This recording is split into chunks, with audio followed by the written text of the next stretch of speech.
You wake up at 6:47 a.m., 7 minutes before your alarm. Your body knows. It's been doing this for 4,847 days, almost 13 years at the same company. You tell yourself it's security, a good salary, benefits, stability. But as you stare at the ceiling, there's this feeling you can't quite shake. You're making more money than your parents ever dreamed of, and somehow you are more broke than ever. In the next few minutes, I'm going to show you exactly why that's not a coincidence. It's by design. This is the salary trap. Let me introduce you to Sarah. She's 34, makes $85,000 a year. On paper, she's in the top 20% of earners in her country. She should feel rich. She doesn't. Sarah gets paid every 2 weeks. That's $3,269 before taxes. After taxes, it's $2,458. Now here's where the trap gets interesting. The system doesn't present her with a choice. It doesn't say, here's your money, decide what to do with it. Instead, it does something far more clever. It fragments her money across invisible channels before she ever sees it. Rent takes $1,200. That's nearly half of her after-tax income. Groceries and dining out, $400. Car payment, insurance, and gas, $550. Phone, internet subscriptions, $120. Utilities, $140. By the time Sarah actually sees her paycheck's implications, she's already spent $2,410 of her $2,458. She has $48 left for an entire 2 weeks. But here's the psychological genius of it. Sarah doesn't experience it as deprivation. She has a car, she has a place to live, she's successful. This system gives you just enough comfort to stop you from asking why you're not building wealth. This is the salary trap's first weapon, the illusion of prosperity through fragmentation. When money comes in a lump sum and leaves in small pieces, your brain never fully grasps that you're just treading water. You have a lifestyle, not wealth. Now, let's talk about what actually keeps you stuck. And this is where it gets darker. The entire system is designed to keep you dependent on that paycheck. Think about it. You're told to get a good education, so you do. Maybe you go into debt for it. Now you're hunting for a job to pay back that investment. You find one, great salary, maybe $60,000. But the moment you accept that job, something happens. Your lifestyle automatically inflates to match your income. Economists call this lifestyle inflation, but I call it the system's second trap. You get the job at $60,000 and suddenly you can afford a nicer apartment, so you get one. You can afford a nicer car. You get one. Your payment goes from $200 to $400. Now you're making $90,000, so you move to an even nicer place, $1,600 in rent, a better car, a $500 payment, maybe a vacation you wouldn't have taken before. Each increase in salary feels like freedom, but each one actually tightens the noose. Here's why.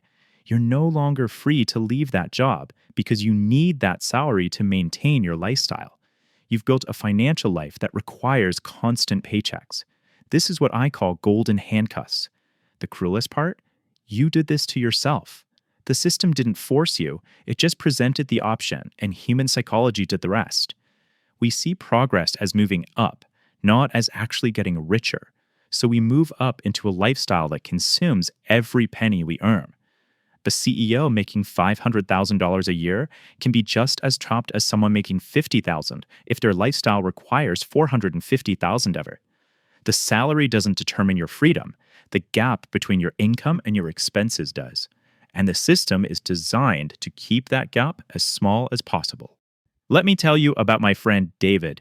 He worked in tech, made 6 figures, but he was unhappy. Every time he thought about quitting, his stomach would drop. Why? Because he'd already committed to a $400,000 house, 2 car payments, kids in private school. One day, his company offered him a promotion, a $20,000 raise. He felt relieved, grateful. He felt like he'd won. His mortgage adjusted. His oldest needed braces. He got a new car because the old one needed too many repairs. And just like that, his financial stress didn't decrease. It stayed exactly the same. This is the system's most insidious trick. You're not building wealth with your salary increases. You're just increasing your obligations faster than your income grows. It's why the person making $30,000 a year and the person making $300,000 a year often report similar levels of financial stress. The system is engineered so that your required expenses always catch up. And when you're living paycheck to paycheck, even a substantial one, you're predictable, controllable. You need that job.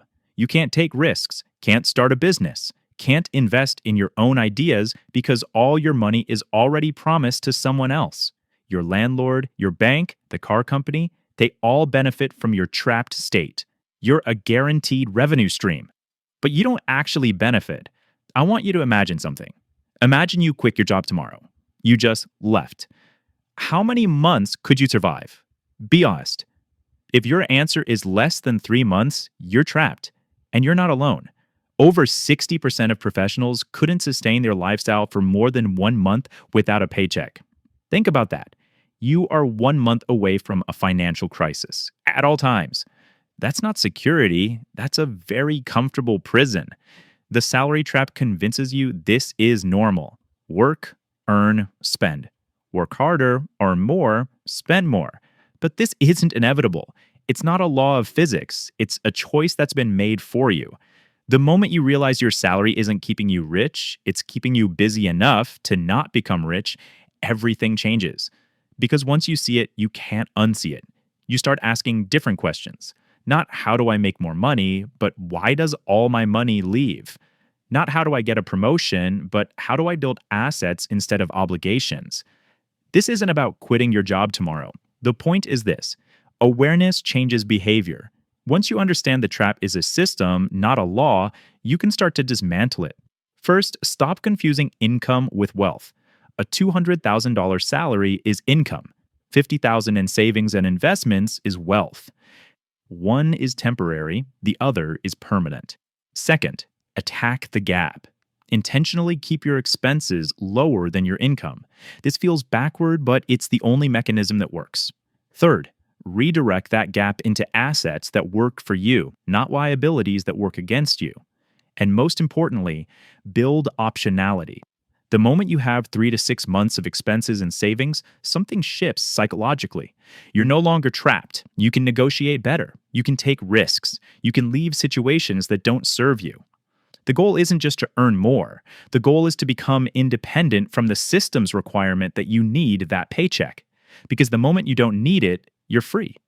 The salary trap is real. It's sophisticated, but it is not inescapable. The people who break free aren't smarter or luckier than you.